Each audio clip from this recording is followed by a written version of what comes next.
الذین هم فیہ مختلفون کہ جس میں اختلاف کرتے ہیں۔ اب وہ خبر کیا ہے؟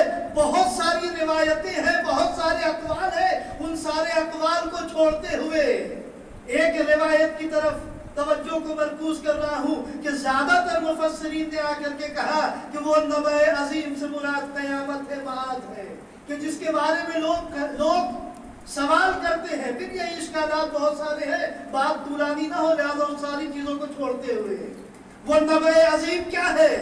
جنگ صفین ہے، لشکر شام کا ایک شخص ہے، تن پہ اسلحے ہیں، زبان پر قرآن ہے، جسم پر اسلحے ہیں، قرآن بغل میں لٹکائے ہوئے ہیں، زبان پر ایک سورہ ہے، پڑھ رہا ہے اما یتساءلون عن النبأ العظیم۔ امیر المومنین کے سامنے ہے۔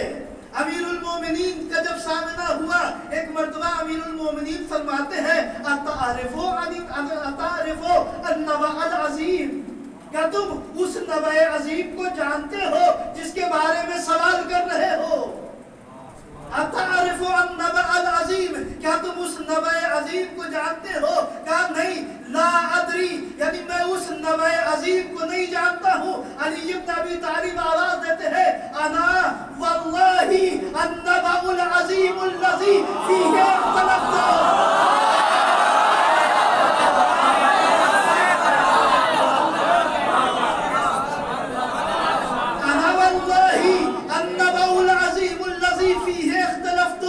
میں خدا کی قسم وہ نبأ عظیم ہوں، میں وہ عظیم خبر ہوں کہ جس کے بارے میں تم اختلاف کرتے ہو۔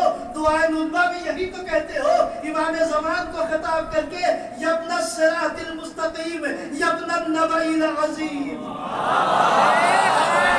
اے صراط مستقیم کے بیٹے، اے نبأ عظیم کے بیٹے، یعنی وہ نبأ عظیم جس کے بارے میں اختلاف ہے وہ ذات علی ابن ابی طالب ہے۔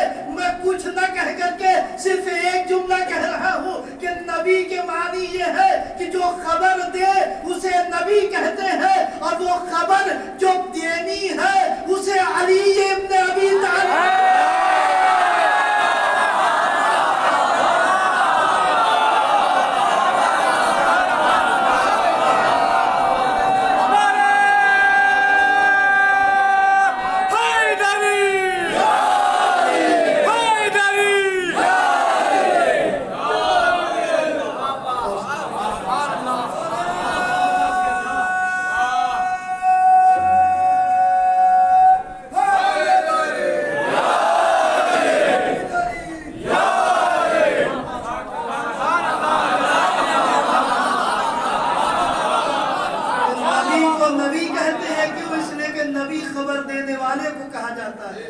البتہ معنی مفعولی بھی رکھتا ہے، لیکن یہ زیادہ مشہور ہے کہ معنی فاعلی رکھتا ہے، جو خبر دے اسے نبی کہتے ہیں۔ اب بات بہرحال دوسری طرف نہیں جانے پائے، لہذا بھی ادھر آتے ہیں کہ نبی کو نبی کہتے ہیں اس لیے کہ وہ خبر دینے والا ہے۔ اب آتے ہیں آیہ مبارکہ کی طرف کہ جہاں پر قرآن کہہ رہا ہے کہ ان اللہ و ملائکتہ یصلون علی النبی، کہ اللہ اور اس کے ملائکہ نبی پر صلوات پڑھتے ہیں۔ اب یہی سوال ہے نا کہ یہاں پر لفظ محمد کیوں نہیں آیا، یہاں پر لفظ مدثر کیوں نہیں آیا، یہاں پر لفظ مزمل کیوں نہیں آیا، یہاں پر رسول کیوں نہیں آیا؟ تو سوال پہلے، اس سے پہلے ایک اور سوال کر لیجئے کہ یہ جو ملک، یہ اللہ اور اس کے ملک صلوات پڑھتے ہیں، کب سے پڑھ رہے ہیں؟ ان اللہ و ملائکتہ، قرآن کے عمق کو پہچانیے کہ قرآن میں کتنی گہرائی پائی جاتی ہے۔ قرآن مجید کا کوئی لفظ بغیر مصلحت کے نہیں ہے، اس کے اندر بطون پائے جاتے ہیں۔ تو اب سوال یہ ہے کہ یہاں لفظ نبی ہی کیوں ہے، لفظ رسول کیوں نہیں، لفظ محمد کیوں نہیں؟ تو کہا سوال ایک اور بھی ہے کہ یہ ملک کب سے صلوات پڑھ رہے ہیں؟ توجہ کیجئے گا، یہ ملک کب سے صلوات پڑھ رہے ہیں؟ اللہ کب سے سلام بھیج رہا ہے؟ کہا یہ لفظ نبی بتائے گا کہ ملک اور خدا کب سے سلام بھیج رہے ہیں. یہ لفظ نبی بتائے گا. کیوں کہا؟ اس لیے کہ محمد اگر کہتے تو محمد کب سے محمد ہے. محمد کب سے محمد ہے. آپ کہیں وہ تو ازل سے تھے، یعنی وہ تو ابتدا سے تھے. نہیں. الذی سمی فی السماء باحمد وفی الارض بابی القاسم المصطفی محمد.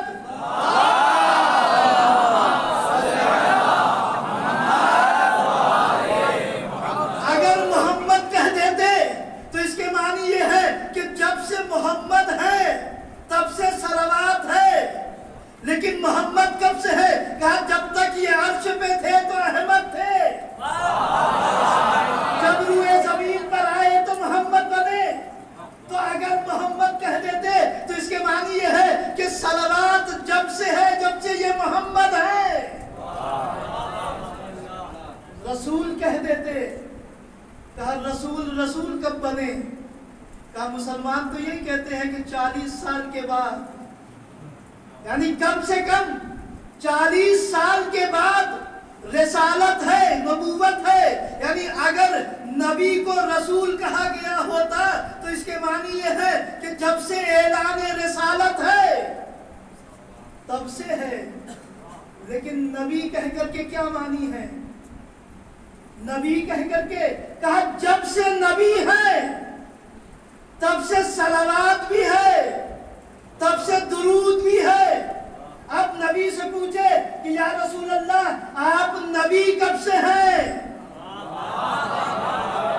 یا رسول اللہ آپ نبی کب سے ہیں؟ تو کہا کنت نبیا والآدم بین الماء والطین.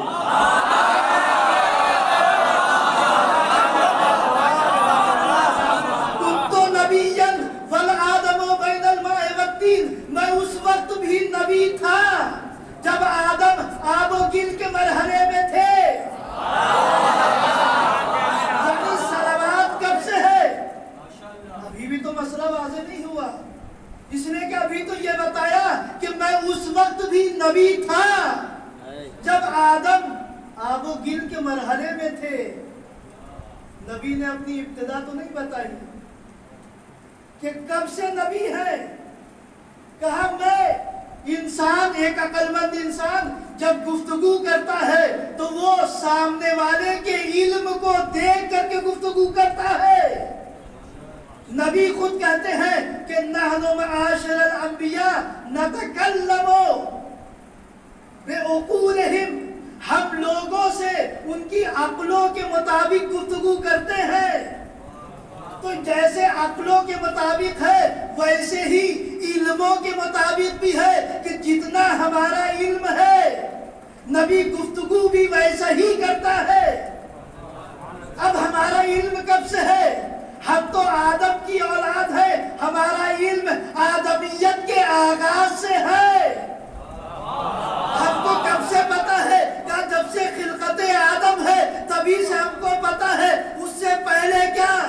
کہ نہ آدم تھے نہ آدمیت تھے، لہذا ہمیں پتا بھی نہیں. نبی نے کہا تم میرے آغاز کو نہیں سمجھ سکتے ہو، تم فقط اتنا سمجھو جتنا تم جانتے ہو. اس کے معنی یہ ہے کہ قرآن نے نبی کہہ کر کے بتایا ہے کہ اللہ کا درود و سلام اس وقت سے ہے جب سے یہ نبی ہے. سلامات بھیجے بر محمد و آل محمد.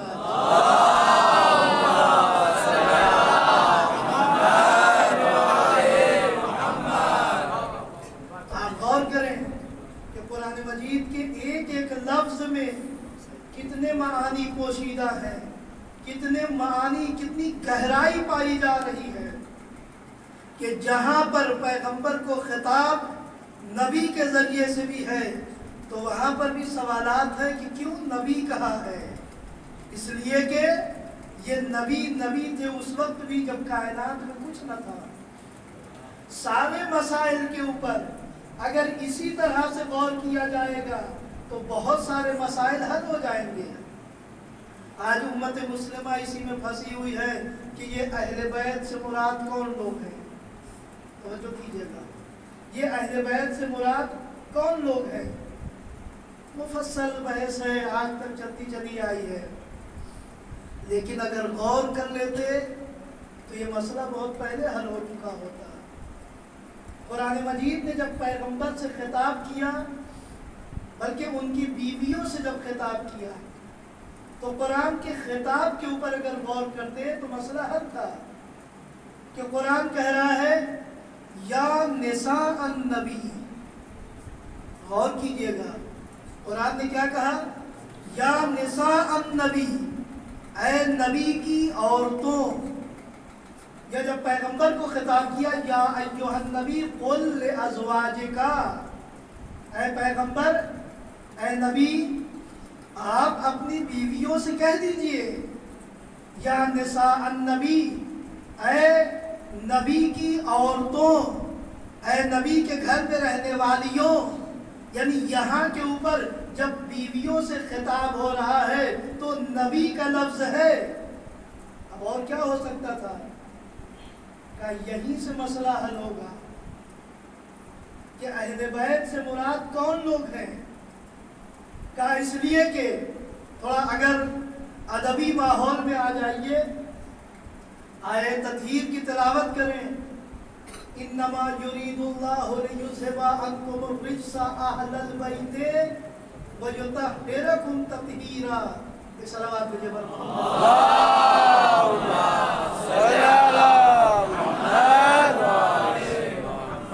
تو یہاں کے اوپر اہل البیت میں اہلا, اس کے نصب کی وجہ کیا ہے؟ اس کے نصب کی وجہ کیا ہے؟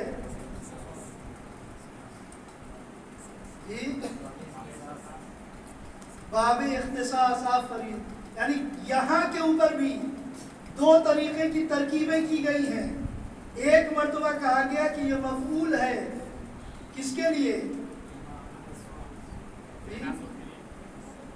ایک صلوات بھیجئے پر محمد و آل محمد.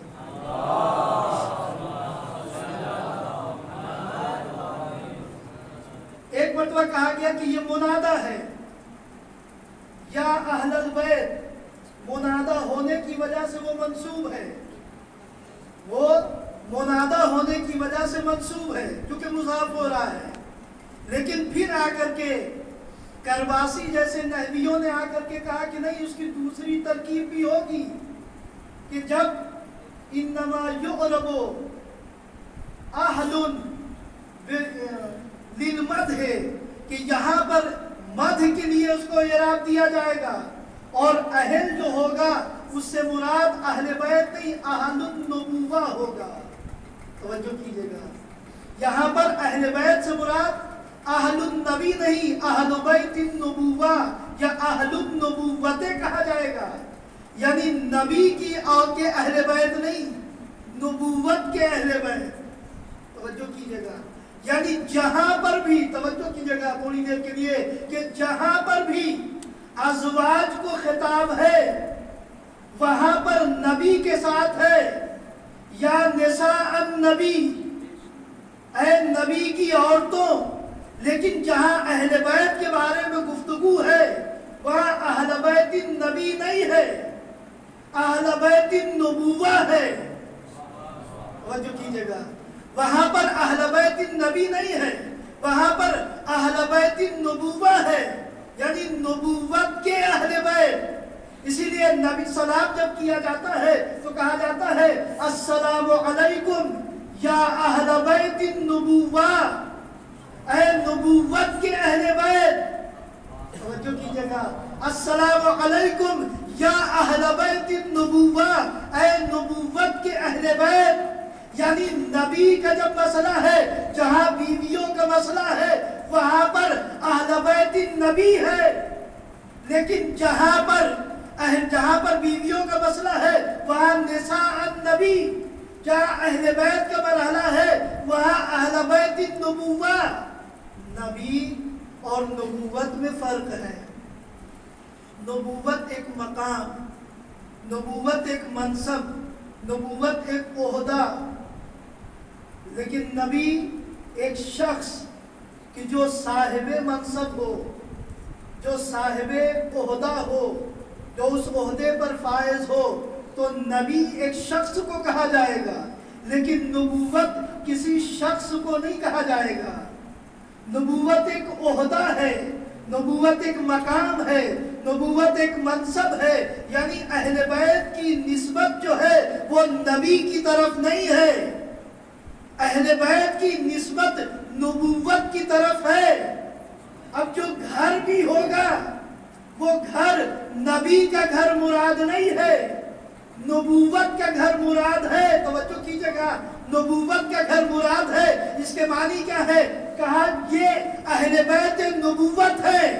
اب نبوت کا بھی گھر ہوتا ہے، کہا ہاں گھر ان کا بھی ہے، لیکن فرق یہ ہے کہ جو گھر نبی کا ہے وہ اینٹ و گارے اور مٹی اور پتھر سے بنے، اسے نبی کا گھر کہیں گے، لیکن نبوت کا گھر وہ ہے جو اینٹ و گارے اور مٹی اور پتھر سے نہیں بلکہ کمالات کے ذریعے بنے۔ نبوت کا گھر وہ ہوگا جو ان اینٹ و گاروں کا نہیں بننے والا ہے، نبوت کا گھر وہ ہوگا جو کمالات کی بنیاد کے اوپر ہوگا، یعنی جن کی بنیادیں عصمت کے اوپر ہوگی، طہارت کے اوپر ہوگی، ایمان کے اوپر ہوگی، تقویٰ کے اوپر ہوگی۔ تو اب نبوت کا گھر وہ ہے کہ جس کی بنیادیں جو ہے وہ کمالات کی بنیاد پر ہے، کمالات پر ہے۔ تو اب اہل بیت نبوت اگر بننا ہے تو نبی کے اس گھر میں نہیں آنا ہے، نبی کے اس گھر میں آنے سے اہل بیت نبوت نہیں بلکہ ان کمالات کی بنیاد پر ہے جو کمالات نبوت ہے۔ وہ کمالات چاہیے، اب وہ کمالات کہاں ملیں گے؟ نبی نے کہا من اراد ان ينظر الى آدم فی علم وإلى نوح فی تقوته وإلى ابراہیم فی قلته وإلى اسماعیل۔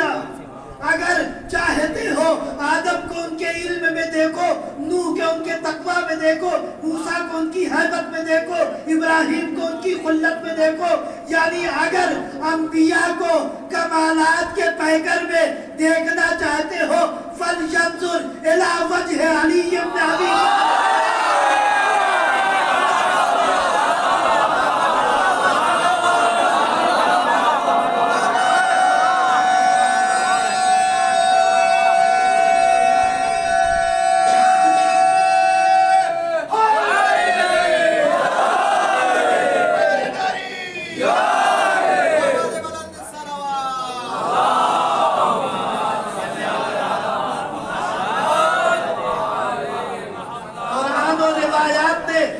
محدود نہیں کیا ہے کہ اہل بیت پیغمبر کون لوگ ہیں، نہیں، اہل بیت نبوت کہہ کے بتا دیا ہے کہ اگر کمال نبوت حاصل کر لو، توجہ کیجئے گا، کمال نبوت حاصل کر لو تو چاہے نبی کے گھر میں نہ ہو، اگر کمال نبوت آ گئے تو چاہے نبی کے گھر میں نہ ہو لیکن اہل بیت میں ہو، اگر کمال نبوت نہیں ہے تو چاہے نبی کے گھر میں ہو لیکن اہل بیت پیغمبر میں نہیں۔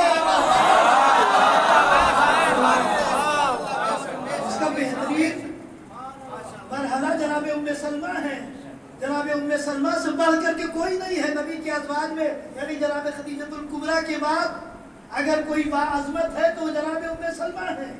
آئی اجازت لینے کے لیے تو نبی نے ایک جملہ کہا، انتی علی الخیر، آپ خیر پر ہیں، آپ خیر پر ہیں لیکن اہل بیت میں نہیں ہیں، آپ خیر پر ہیں لیکن اہل بیت میں نہیں ہیں۔